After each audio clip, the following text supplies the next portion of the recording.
So I thought I'd talk tonight about nothing, a topic on which I'm an expert. And actually a fairly difficult topic, nothing. But to help me out, I bring my traveling companions, Rabbi Nachman of Wroclaw and Franz Kafka. They'll be with me tonight, or wherever I go for the next several months on a book tour. We're married, all three of us.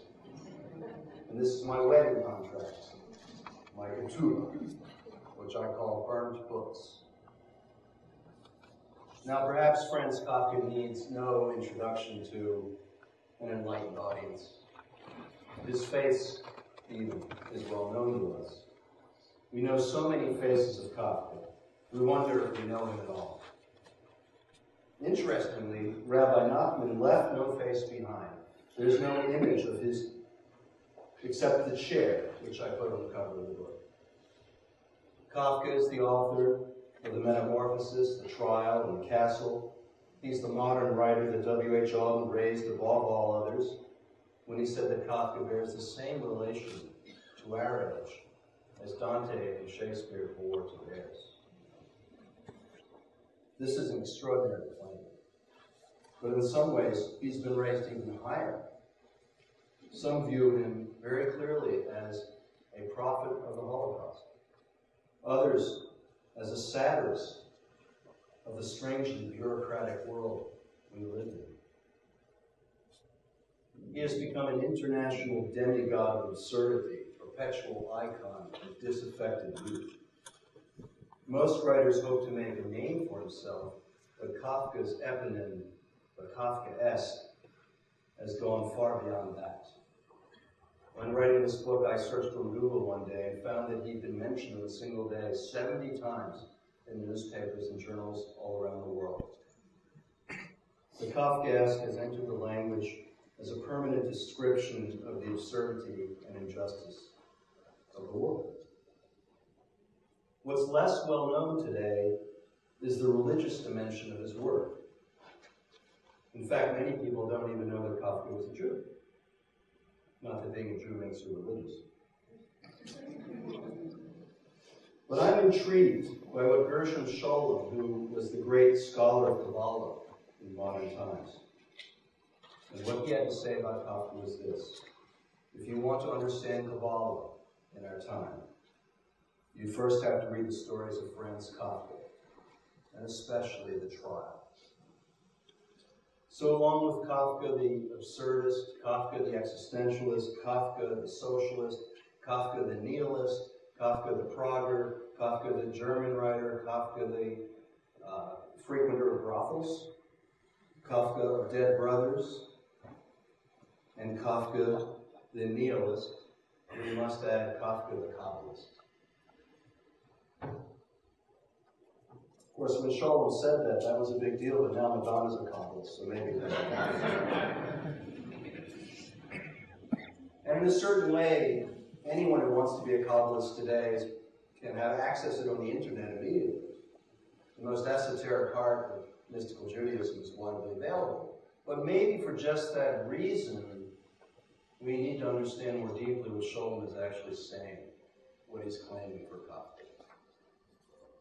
As for Rabbi Nachman, he was born in 1772, about 100 years and 1,000 kilometers east of Kafka's Prague, in Medjugorje,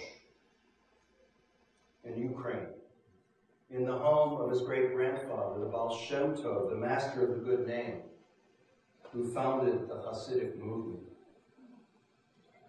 Rabbi Nachman was seen from childhood as a future Rebbe, as an heir, but his intensity and his demanding nature meant he never gathered more than a small group of followers. Yet, 200 years after his death, tens of thousands of Jews traveled from Europe, the United States, Israel, to this small town of Uman in Ukraine to be at his grave. And I joined them in the fall of 2008 while the stock market crashed.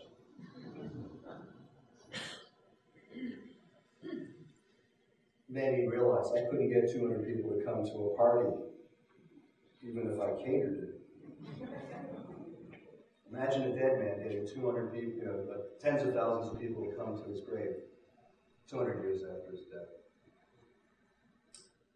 Rabbi Nachman is best known for 13 tales, which he told in the last 4 years of his brief but intense life. Just as Kafka adopted the Hasidic parable and brought it into modern literature, so 100 years earlier, Rabbi Nachman pioneered Yiddish literature itself. His tales stretch the Hasidic parable and insert parables within them. Parable, stuffed with parable, so full of mystical wisdom, they bulge like a giant sack of jewels. We know one connection between them, that Kafka read these tales in Buber's German translation in 1906, 100 years after they were first told. So we have Kafka, the Kabbalist, and Rabbi Nachman, the Kabbalist, Kafka, the teller of strange tales, and Rabbi Nachman, the teller of strange tales. This is why I first read them side by side. But then as I looked into their lives, I saw even more amazing parallels. Both men frequently starved themselves. Both men had a very difficult time with sex. Both men died around age 40 of tuberculosis. Both men constantly cycled between ecstasy and despair. And both men asked their best friends to burn their books. That suggested the title, Burn Books. Tonight I'm going to talk about Kafka and Rabbi Nachman, and I'm going to talk about nothing.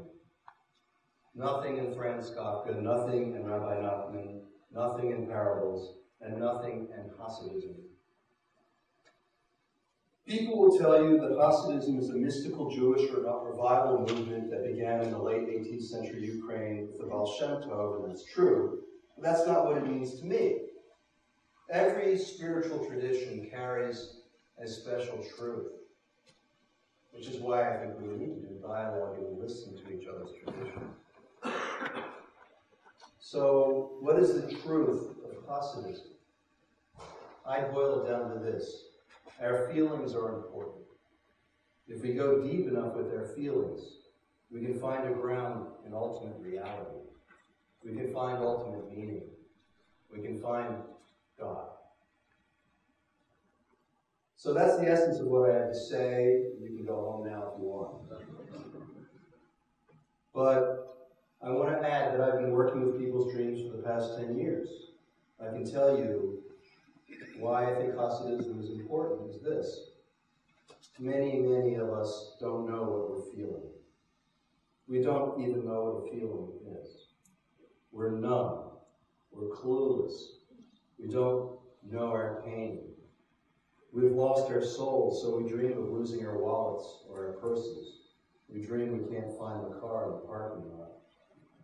We dream these dreams over and over without realizing what I've really lost is my own essence, my own soul, my own childlike capacity for wonder.